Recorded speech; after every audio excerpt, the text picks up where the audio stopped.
오늘 우리가 읽은 요한복음 3장 1절 말씀을 보시면 그런대로 시작하는 것을 보게 됩니다. 오늘은 요한복음 3장 1절부터 15절까지 나갔지만 제가 뒤늦게 좀 바꿨어요. 요한복음 2장 23절부터 3장 8절까지 말씀을 오늘 살펴볼 겁니다. 이 3장 1절 말씀을 보시면 그런대로라고 시작하는 것을 보게 됩니다.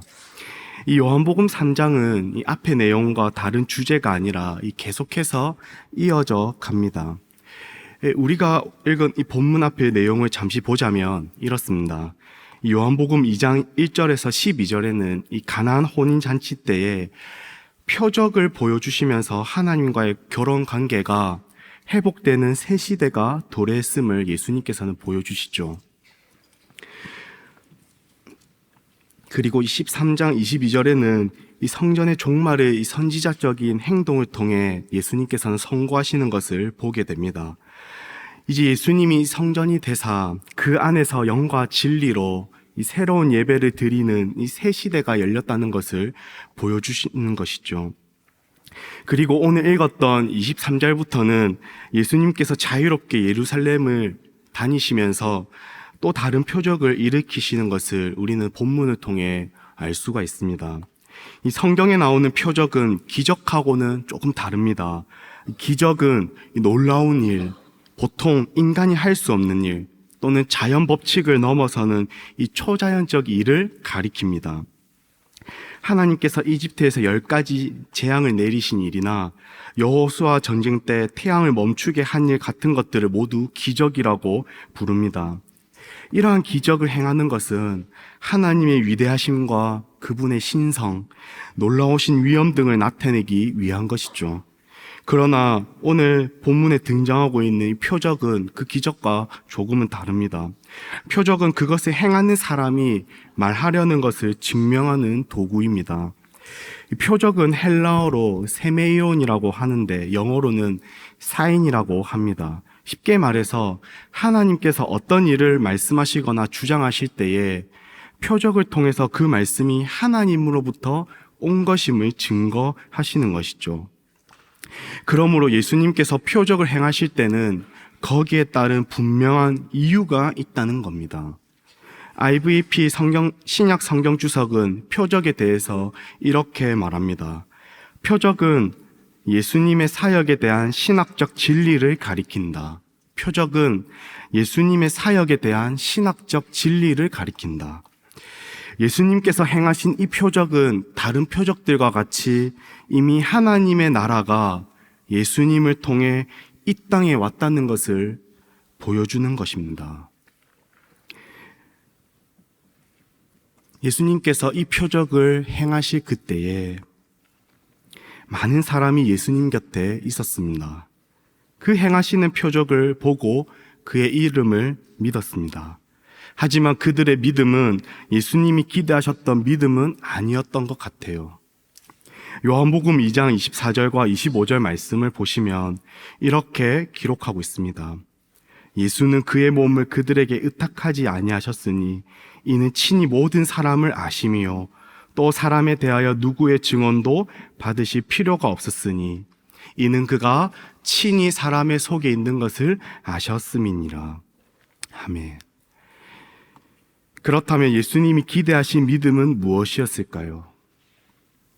요한복음 1장은 참 믿음이 예수님께서 기대하셨던 그 믿음의 어떤 것인지 잘 제시하고 있는데요. 1장 1절에서 5절 그리고 9절에서 14절까지의 말씀입니다. 9절에서 14절까지 말씀을 한번 읽어보겠습니다. 제가 한번 읽어드릴게요. 좀 길지만 한번 잘 따라와 주십시오. 찬 빛 곧 세상에 와서 그 사람에게 비추는 빛이 있었나니 그가 세상에 계셨으며 세상은 그로 말미암아 지은 바 되었으되 세상이 그를 알지 못하였고 자기 땅에 오매 자기 백성이 영접하지 아니하였으니 영접하는 자 곧 그 이름을 믿는 자들에게는 하나님의 자녀가 되는 권세를 주셨으니 이는 혈통으로나 육정으로나 사람의 뜻으로 나지 아니하고 오직 하나님께로부터 난 자들이니라. 말씀이 육신이 되어 우리 가운데 거하심에 우리가 그의 영광을 보니 아버지의 독생자의 영광이요 은혜와 진리가 충만하더라. 아멘. 우리가 예수님께서 기대하신 믿음을 가지려고 한다면 첫 번째로는 예수님이 누구신지를 우리는 잘 알아야 합니다. 내 생각대로 내 마음대로 추구한다거나 스스로가 빚은 예수님을 믿어서는 안 됩니다. 두 번째로 예수님이 이루시려고 하는 하나님의 나라가 어떤 곳인지 알아야 한다는 겁니다. 세 번째로 예수님을 자기 인생의 왕으로 영접해야 한다는 거예요. 단지 입술의 고백만으로는 안 된다는 것이죠. 마지막 네 번째로 모든 일의 주도권이 하나님께 있다는 사실을 인정해야 합니다. 예루살렘에 있던 많은 사람이 예수님의 이름을 믿었지만 그들의 믿음은 갈릴리에서부터 예수님을 따라온 사람들의 기대와 별반 다르지 않았습니다. 그들은 예수님을 자신들이 원하는 메시아, 자신들이 원하는 나라를 만들어 주실 메시아로 믿었을 뿐이지 하나님이 보내신 메시아로 믿고 있지는 않았다는 거예요. 예수님께서 행하시는 표적은 누군가를 믿음에 이르게 하는 계기가 될 수 있습니다. 그러나 표적에만 집중한 믿음은 결국 내 욕망만 사게 될 수 있습니다. 그러면 그들은 무엇을 주목했어야 됐을까요? 그들은 무엇을 주목했어야 됩니까? 표적이 아니라 예수님을 주목했어야 합니다. 그런데 그들이 주목한 것은 예수님이 아니라 그분께서 하시는 일이었습니다. 우리가 조금 전에 봤던 23절과 24절의 말씀을 보시면 23절 하반절에 믿었으나와 24절 중간에 있는 이 의탁이라는 단어는요, 헬라어가 같은 단어로 사용되어지고 있습니다. 그들은 예수님을 알지 못한 채 그분을 믿었습니다. 하지만 예수님은 그들의 동기와 마음을 잘 알고 계셨기에 그들에게 몸을 의탁하지 않으셨어요. 이는 다시 말해 예수님께서 찾고 계셨던 진짜 그리스도인은 없었던 것입니다. 예수님은 우리가 어떤 모습과 동기로 그분을 믿는지 다 알고 계십니다. 그렇기 때문에 내가 살아가면서 신앙보다 세상의 것, 하나님보다 세상의 것들을 더 사랑한 나머지 훗날 하나님 앞에 나와 하나님 앞에 하나님, 내가 이럴 수밖에 없었습니다. 하나님, 내가 이렇게 하지 않았으면 안 됐습니다. 라고 이런저런 이유를 대면서 구구절절 해명하지 마십시오. 해명할 필요가 없습니다. 왜냐? 주님은 우리가 어떤 마음인지 다 아신다니까요. 어쩌면 우리 구주신 예수님께서는 구구절절한 해명보다 하나님 죄송해요. 이러한 나의 못난 모습 죄송해요. 어쩌면 하나님께서 진솔하고도 진심 어린 그 마음으로 정직한 고백을 더 원하실지도 모르겠습니다. 아니요, 더 원하실 겁니다. 예수님은 참 믿음과 참 생명을 소유한 자들이 되기를 원하십니다.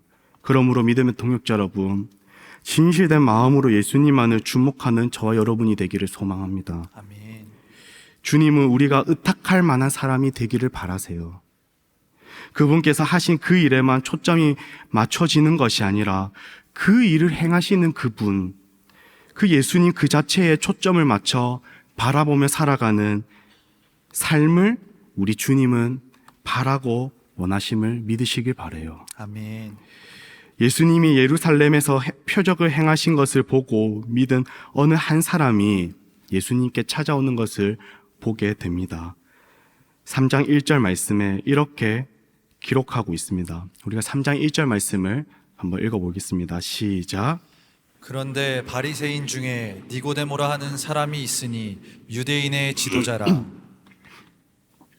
아멘. 그는 바리새인이었고 유대인의 지도자였습니다. 또한 지도자 앞에 가로 1 아니면 어느 누군가의 성경에는 가로 2로 되어 있을 것인데요. 이 밑에 보시면 뭐라고 되어 있는가? 또는 사내들인 공회원이라고 기록되어 있는 것을 볼 수 있습니다. 니고데모는 유대인의 지도자였고 사내들인 공회원 인물입니다. 당시 로마의 치하에 있었지만 이 유대인들이 독립적으로 사법권과 이 입법권에 행사할 수 있는 최고의 기관이 바로 이 사내들인 공회였습니다. 그래서 사내들인 공회는 유대인들에게 있어서 가장 높은 최고의 공회였죠. 니고데모는 여기에 속한 일원이었던 것입니다. 그런 그가 예수님께 찾아옵니다. 니고데모가 예수님께 나온 이유는 예수님에게 특별한 관심을 가지고 있었기에 중요한 질문을 하기 위해서 그는 예수님께 나아옵니다. 예루살렘에는 표적을 통해 예수님께 관심이 있는 사람이 참 많았습니다. 그런데 그 많은 사람과 니고데모는 완전히 다른 모습을 보여주는 것이 있었습니다.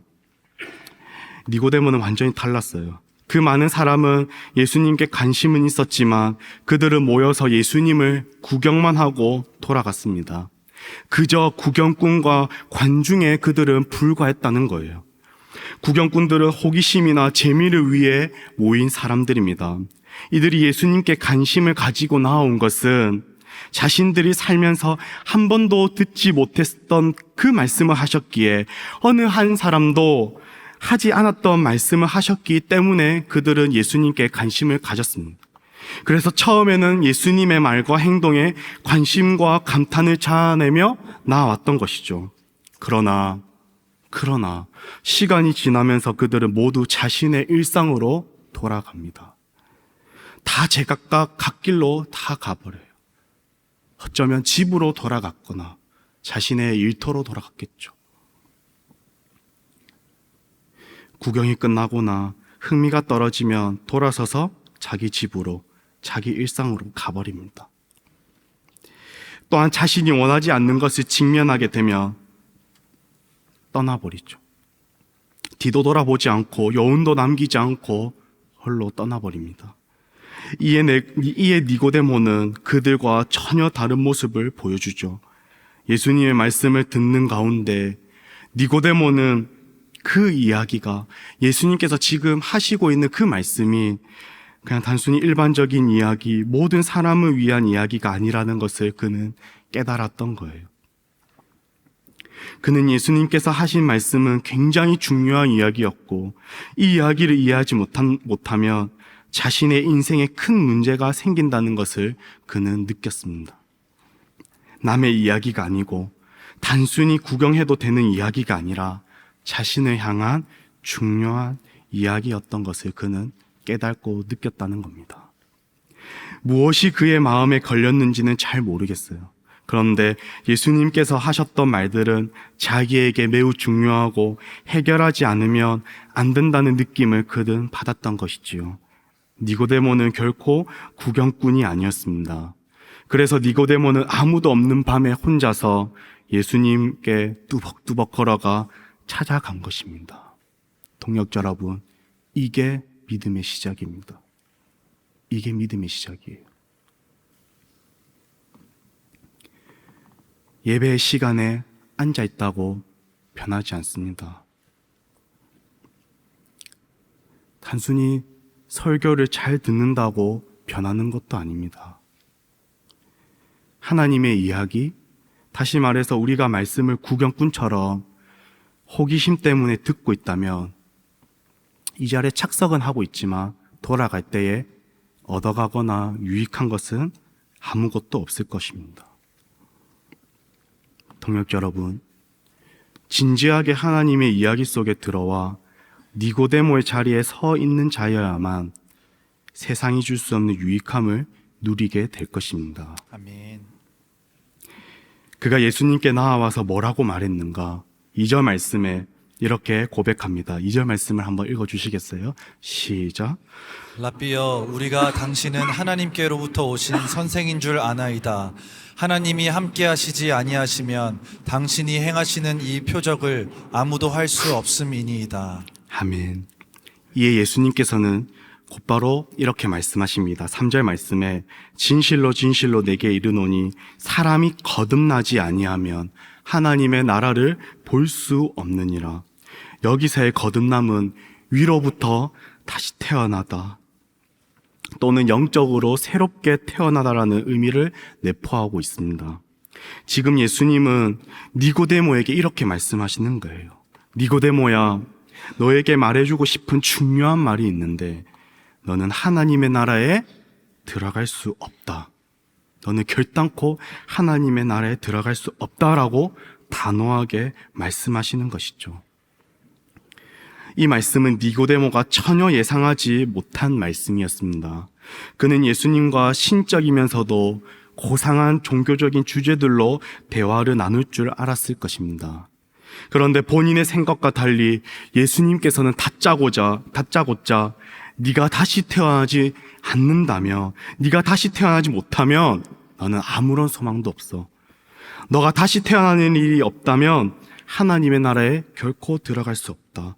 너에게는 영원한 심판과 진노뿐이다라고 말씀하시는 겁니다. 예수님께서 이같이 하시는 모습은 너무나 당황스러울 수밖에 없습니다. 일반적으로 보면 이는 굉장히 무례한 모습입니다. 이러한 얘기가 나오기까지 순서가 있고 절차가 있습니다. 만나면 뭐 해요? 인사를 하죠. 인사를 하고 안부도 물으면서 말이야. 이렇게 순서가 있고 절차가 있습니다. 하지만 예수님께서는 그런 것은 다 거두절미하고 니고데모에게 거듭나지 아니하면 하나님의 나라를 볼 수 없다라고 선포하십니다. 동역자 여러분, 니고데모가 어떤 인물입니까? 율법의 가장 철저한 바리새인입니다. 그는 유대 사회의 선생이요, 유대 종교의 선생입니다. 유대교에 대해서 모르는 것이 없을 정도로 해박하고 학식이 있고 연륜이 있는 학자입니다. 이뿐만입니까? 유대 사회의 전체 입법과 행정, 사법을 책임지는 최고 의결 기관인 일원이기까지도 합니다. 유대인이 존경하는 지도자이며 종교와 정치 영역에서 유대인들을 지도하는 리더가 바로 니고데모입니다. 그는 그저 그런 사람이 아닌 존재인 것이죠. 그는 최고의 유대인이었습니다. 그렇기에 많은 이가 니고데모를 인정하고 그가 하는 말을 유심히 들었습니다. 그래서 어느 누군가가 사람들에게 우리 가운데 천국에 들어갈 사람이 누구일 것 같습니까? 라고 질문을 한다면 그의 이름이 거론될 만한 인물이 바로 니고데모라는 것입니다. 그런 그에게 예수님께서 하신 말씀은 니고데모 인생 전체를 향해 내리신 평가입니다. 예수님이 분명하고도 확실하게 하고 싶으신 말씀이죠. 이 세상에 목숨을 가지고 태어난 모든 인간은 하나님의 나라에 들어가려면 반드시 다시 태어나야 한다는 겁니다. 이해가 되십니까? 믿음의 동역자 여러분, 예수님께서 하시고 계신 이 말씀이 이해가 되시나요? 우리가 흔히 생각하는 극악무도한 사람들, 그러한 사람들만 거듭나야 하는 것이 아니라 도덕적으로 흠이 없고 모든 면에서 존경받는 사람도 다시 태어나지 않으면 하나님의 나라에 결단코 들어갈 수 없다는 이 말입니다. 그의 모든 학식, 열심, 지위, 업적, 명예 등 거부되고 있는 거예요. 너가 어떤 삶을 살아왔던지 간에 그것보다도 거듭났는지 아닌지가 중요하다는 것을 너는 지금 잘 알고 있니? 라고 예수님께서는 말씀하시는 것이죠. 믿음의 동역자 여러분, 우리가 사는 동안에 우리에게 찾아오는 문제는 참 많습니다. 내가 살아가고 있는 이 땅 위에서 나에게 찾아오는 삶의 문제는요, 굉장히 많습니다. 녹록지 않은 세상에서 힘겹고 버겁게 살아갈 때가 참 많죠. 우리에게는 거기에 대한 간절한 소망과 바람이 있습니다. 하지만 예수님은 니고데모에게 말씀하시듯이 세상에 사는 동안에 일어나는 수많은 문제보다 먼저 해결해야 할 게 있다고 말씀하시는데, 주님의 생명이 내 안에 있는지, 영원한 생명을 소유한 사람인지, 네가 다시 태어나 거듭난 사람인지, 지금 그게 수많은 삶에서 나에게 닥쳐오는 그 문제를 해결하는 것보다 이 문제의 해결이 더 중요하다라고 말씀하시는 거예요. 이 문제의 해결이 더 시급하다라고 지금 예수님은 단도직입적으로 얘기를 하고 있다는 겁니다. 예수님께서 니고데모에게 그렇게 말씀하시고 난 후 그가 보인 반응이 참으로 놀랐습니다. 자신이 살아온 인생에 대해 평가받았지만 그는 예수님이 하신 말씀에 겸허하게 받아들이고 있는 것을 볼 수 있습니다. 보통 일반적으로는 자신을 그렇게 판단하고 잘못된 부분을 지적하기만 해도 어떻습니까? 화가 납니다. 기분이 상하죠. 하지만 예수님께서는 이보다 더 하셨어요. 한 사람의 인생을 완전히 짓밟아버린 것처럼 그의 인생을 부정해 버리십니다.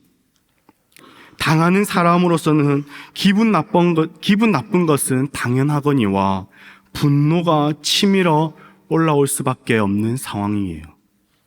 당장이라도 예수님으로부터 돌아설 수 있는 상황입니다. 그런데 니고데모는 완전히 예상을 뒤엎는 반응과 말을 합니다. 4절 말씀에 니고데모가 이르되 사람이 늙으면 어떻게 날 수 있사옵나이까? 두 번째 모태에 들어갔다가 날 수 있사옵나이까?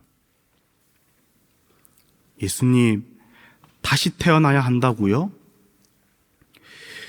그러면 어떻게 해야 다시 태어날 수 있습니까? 라고 지금 니고데모는 질문합니다. 만약 니고데모가 돌아섰다면 그걸로 그냥 끝났을 거예요. 그의 인생은 어떻게 살아가다가 그냥 끝났을 것입니다. 확연한 변화를 기대할 수 없었을 것입니다. 마태복음 19장과 마가복음 10장, 누가복음 10장에는요, 부자 청년이 등장합니다. 이 마태복음 19장 16절 말씀을 보시면 그 부자 청년은 예수님께 나옵니다. 그리고 그 부자 청년은 예수님께 물어요. 선생님이여, 내가 무슨 선한 일을 하여야 영생을 얻으리이까? 예수님께서는 생명에 들어가려면 계명들을 지키라고 말씀하십니다. 살인하지 말라, 간음하지 말라, 도덕질하지 말라, 거짓 증언하지 말라, 내 부모를 공경하라, 내 이웃을 내 자신과 같이 사랑하라 하신 것이니라 라고 말씀을 하시죠. 그랬더니 부자 청년이 이 모든 것을 자신은 다 지켰습니다라고 대답합니다. 그리고는 이어서 그러면 아직도 부족한 것이 무엇이 있습니까? 라고 재차 물어봅니다. 이에 예수님은 마가복음 10장 21절에 이렇게 말씀하십니다. 한번 읽어주시겠어요? 시작. 예수께서 그를 보시고 사랑하사 이르시되 내게 아직도 한 가지 부족한 것이 있으니 가서 내게 있는 것을 다 팔아 가난한 자들에게 주라. 그리하면 하늘에서 보화가 내게 있으리라. 그리고 와서 나를 따르라 하시니. 이 말을 들은 부자 청년은 어떻게 합니까? 심히 근심하며 슬픈 기색을 띠며 예수님 곁을 돌아서서 떠나버립니다. 그는 물질을 사랑했기에 쉽게 그 많은 물질을 내려놓지 못했습니다. 그는 예수님으로부터 떠남으로써, 그는 예수님으로부터 돌아섬으로 인하여 하나님 나라와 관계가 먼 사람으로 되어 버립니다. 그러나 니고데모는 그렇게 하지 않았죠. 그는 예수님으로부터 돌아서서 떠난 게 아니라 그분 앞에 완전히 엎드렸습니다. 니고데모는 그냥 돌아가지 않았습니다. 예수님의 말씀을 진지하게 들었어요. 진지하게 그 말씀을 그는 심령 가운데에 품습니다.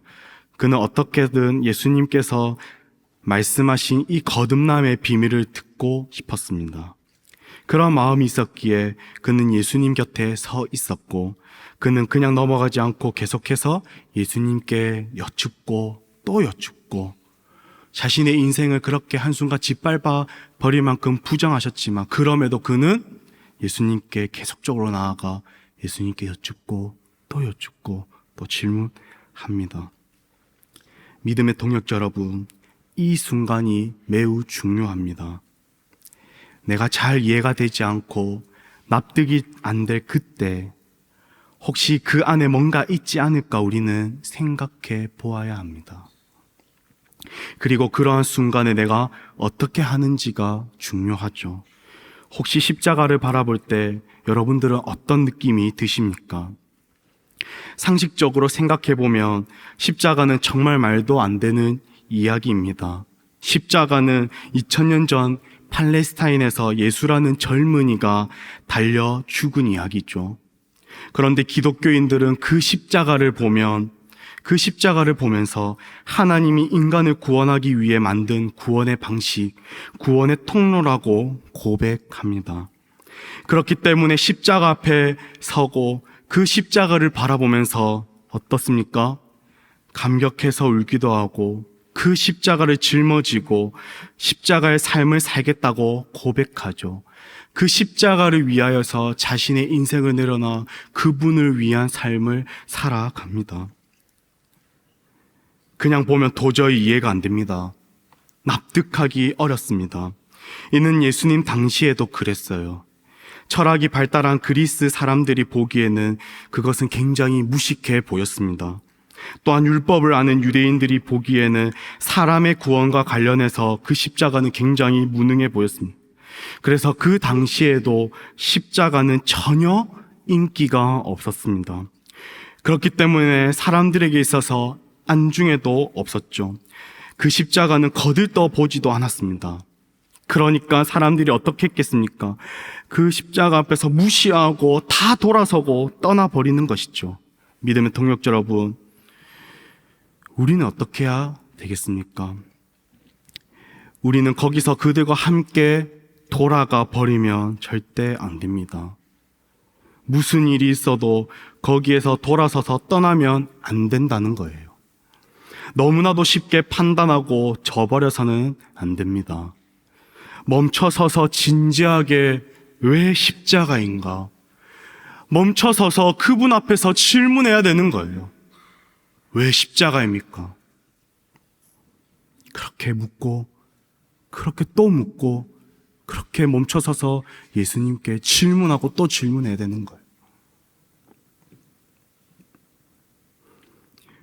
오늘 우리가 본문을 쭉 살펴봤을 때 니고데모가 다른 사람들과 다른 점은 무엇인가요? 예수님께 나와서 질문을 했다는 겁니다. 많은 사람이 예수님 곁에서 그분이 하신 말과 행하신 표적을 보면서 호기심과 관심, 또 누군가는 의혹이 생겨났을 겁니다. 그럼에도 불구하고 니고데모를 제외하고는 그 어떤 누구도 예수님께 나와 질문하고 물어본 사람이 단 한 명도 없었다는 사실입니다. 이와 관련해서 비슷한 맥락이 요한복음 7장에 있는데요. 7장 53절 말씀을 보면 이렇게 기록되어 있습니다. 다 각각 집으로 돌아가고 이 말씀에서 모두 다 각각 집으로 돌아갔다고 하는데 여기서 집으로 돌아갈 사람들은 누구이냐면요, 예수님께서 성전에서 말씀을 전하시고 그 말씀을 가르치실 때 들으러 온 군중들이었습니다. 여기 군중들은 자세히 살펴보면 세 부류였는데 이 세 부류에게는 공통점이 있었습니다. 그게 무엇인가? 말씀을 그들은 잘 들었다는 겁니다. 그래서 예수님이 메시아일지도 모른다고 생각하는 정도까지 말씀을 잘 들었고, 예수님을 체포하는 임무가 있었음에도 그렇게 해서는 안 된다고 느낄 만큼 예수님의 권위를 인지할 정도로 말씀을 잘 들었습니다. 이들 모두는 말씀을 잘 들었다는 공통점이 있습니다. 그리고 또 하나의 공통점이 있었는데 그게 뭔가? 바로 집으로 다 돌아갔다는 거예요. 예수님이 하신 그 말씀을 들으면서 엄청난 권위를 느끼게 됩니다. 그런 엄청난 권위를 가지신 분이시고 메시아이신 것처럼 느꼈다면 그냥 집에 돌아갈 수 없습니다. 그냥 돌아가서는 안 되는 거예요. 뭔가 더 알아봐야 하고 더 진지하게 귀 기울여 들어봐야 하고 더 질문하고 물어보면서 그분 앞에 엎드려야죠. 왜냐하면 그분이 진짜 메시아라면 엄청난 권위를 가지신 분이라고 내 안에서 느껴진다면 그분은 내 인생을 완전히 바꿀 수 있는 분이시기 때문에, 그분이 진짜 메시아라면 내 인생의 송두리째 완전히 변화시킬 수 있는 분이시기 때문에 내 인생의 이전과 이후를 가릴 수 있는 기준점이 되는 분이신데 어떻게 그분을 내 앞에 두고 그분을 그냥 두고 집으로 갈 수가 있겠냐는 거예요.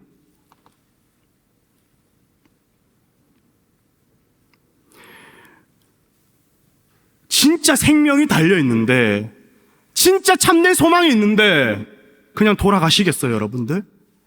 그분이 내 앞에 있는데 여러분들은 그냥 기가할 시간이 되었다고, 내가 해야 할 것이 있다고, 진짜 참이신 그분 앞에서, 진짜 생명이신 그분 앞에서 그냥 돌아가시겠냐는 거예요.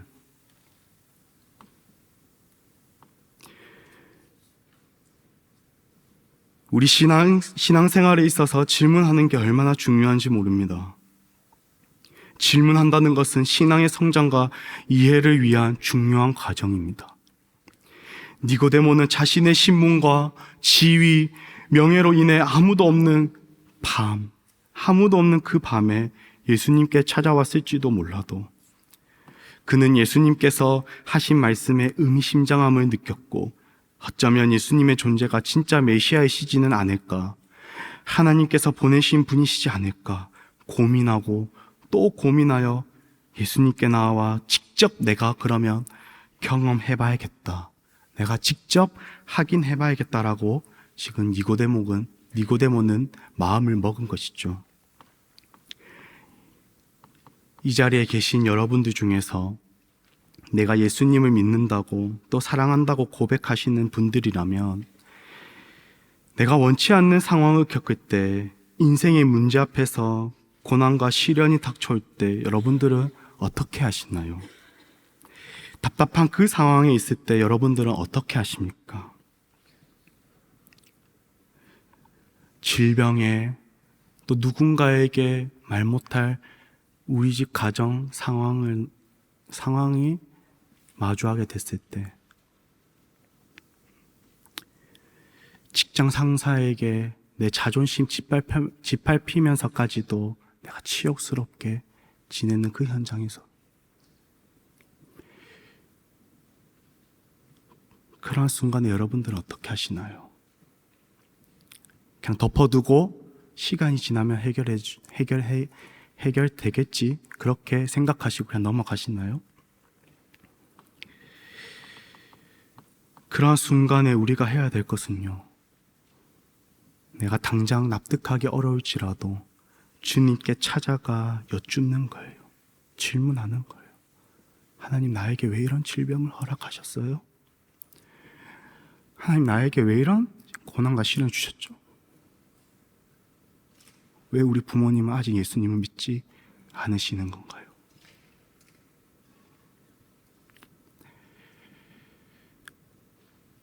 하나님, 내가 다니고 있는 이 직장 도저히 못 버티겠는데, 당장이라도 때려치고 싶은데 주님 어떻게 하죠? 하나님의 선한 뜻은 도대체 무엇인가요?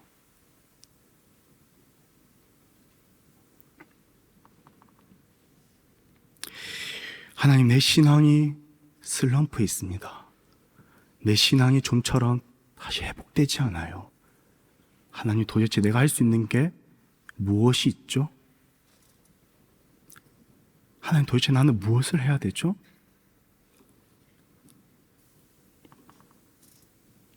예수님께 찾아가서 죽는 겁니다. 하나님께 질문하는 거예요. 계속적으로 해결될 때까지, 끝까지. 조금 힘들더라도. 혹여나 아직 예수님을 잘 믿어지지 않는 분이 계십니까? 그냥 앉아 있는 분 계시죠? 내가 오랜 교회를 나왔지만 아직 믿음이 없는 분들도 계신 줄 압니다. 그냥 넘어가지 마시고 예수님께 머물러 보시길 바라요. 그러면서 그 예수님께 머물면서 질문하시고 또 질문하세요. 하나님 진짜 살아계시냐고. 내 옆에 있는 이 수많은 청년들이 그렇게 눈물과 콧물을 쏟아내면서 하나님 앞에 부르짖는데 나는 좀처럼 하나님 살아계시는 게 안 믿어진다고. 하나님 정말 살아계시면 믿게 해달라고.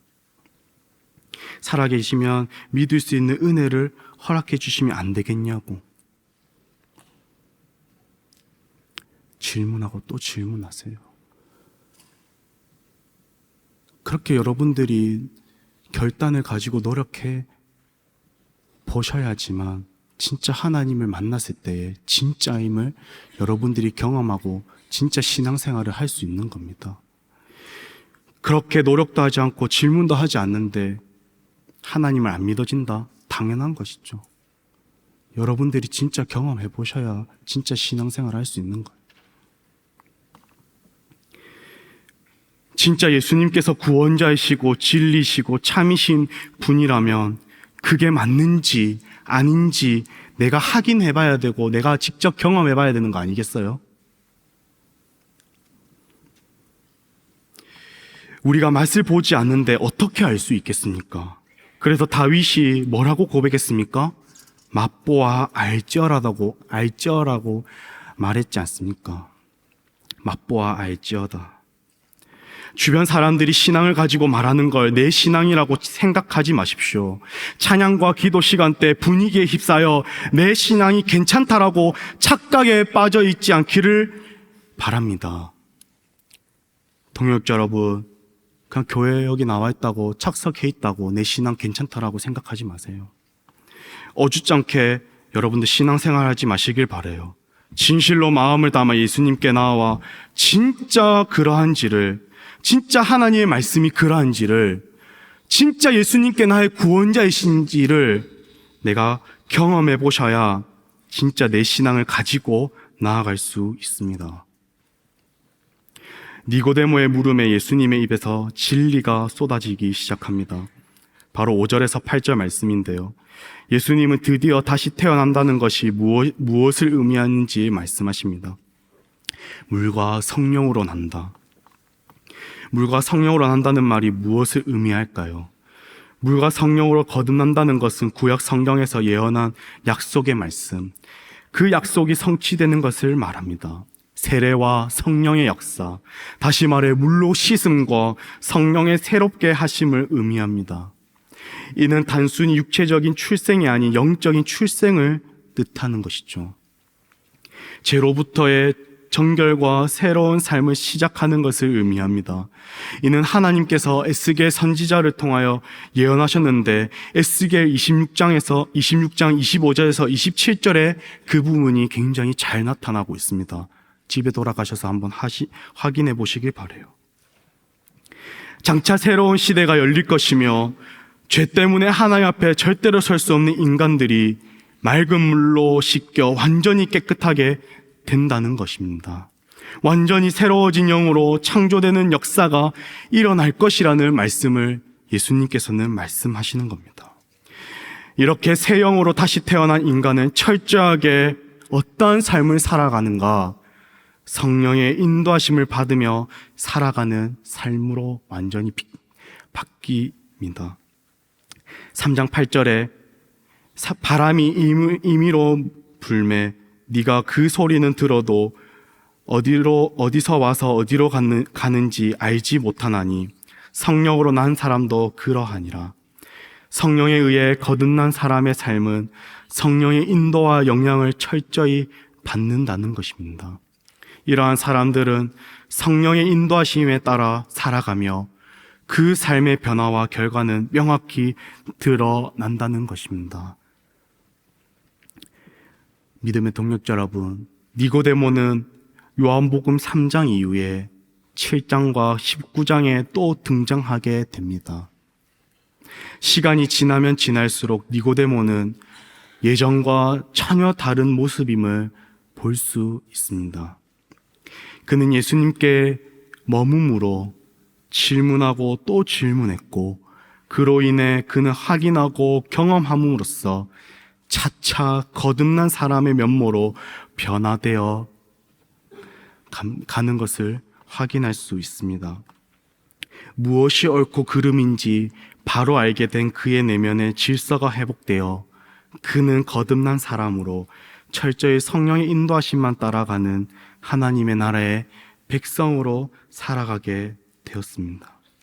저와 여러분에게도 이와 같은 모습이 있기를 예수님의 이름으로 축복하며 소망합니다. 아멘. 동역자 여러분, 마지막으로 여러분들에게 질문을 던지면서 말씀을 마치려고 합니다. 여러분들은 거듭났습니까? 목회자라고 해서, 함장이라고 해서, 목자라고 해서, 리더라고 해서, 임원이라고 해서, 찬양팀이라고 해서 거듭나는 것이 아닙니다.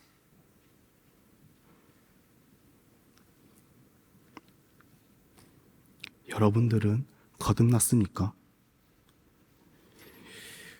어쩌면 거듭남의 시작은 질문으로부터 시작입니다. 신앙에 대한 진지함, 하나님의 말씀이 정말 그런가? 십자가의 복음은 진짜 있는가?